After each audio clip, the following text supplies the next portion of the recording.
কিভাবে অন্নপূর্ণা ভান্ডার অ্যাপ্লাই করবেন? আপনার মোবাইলে গুগলে চলে যান। গুগলে গিয়ে লিখুন অন্নপূর্ণা ভান্ডার।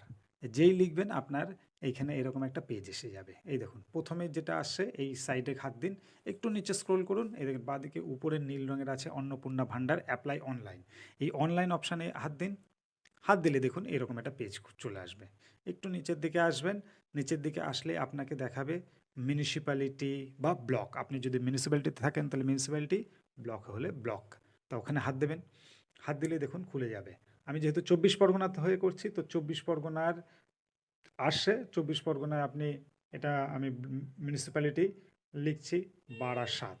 তো বারাসাতে হাত দিলাম, বারাসাতে হাত দেওয়ার পরে যে ওয়ার্ড 12 নম্বর ওয়ার্ড, 12 নম্বর ওয়ার্ড সিলেক্ট করলাম। সিলেক্ট করার পরে দেখুন একটা অপশান আছে আধারের লাস্ট 4টে ডিজিট দিতে বলছে।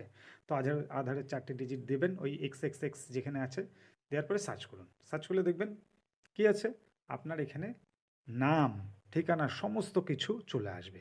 তার আগে বলে রাখি আপনার আধার কার্ড এবং ভোটার কার্ডটি 200 কেবির মধ্যে একটু মোবাইলে ছবি তুলে রেখে দেবেন বা স্ক্যান করে রাখতে পারেন মোবাইলে।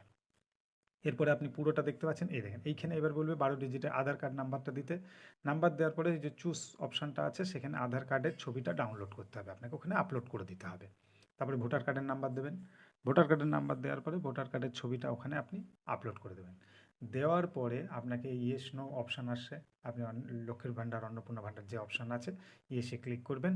এবার আছে সিএতে আপনি আবেদন করছেন কি না। আপনি যদি আবেদন করে থাকেন ইয়েস, আবেদন না করে থাকেন তাহলে নো করবেন। যেহেতু আপনার আবেদন নেই তাই নো করলাম, নো করে টিক করে এখানে সাবমিট করুন। এই তো হয়ে গেল প্রসেস। যদি আমার ভিডিও ভালো লাগে অবশ্যই সাবস্ক্রাইব করুন। ধন্যবাদ।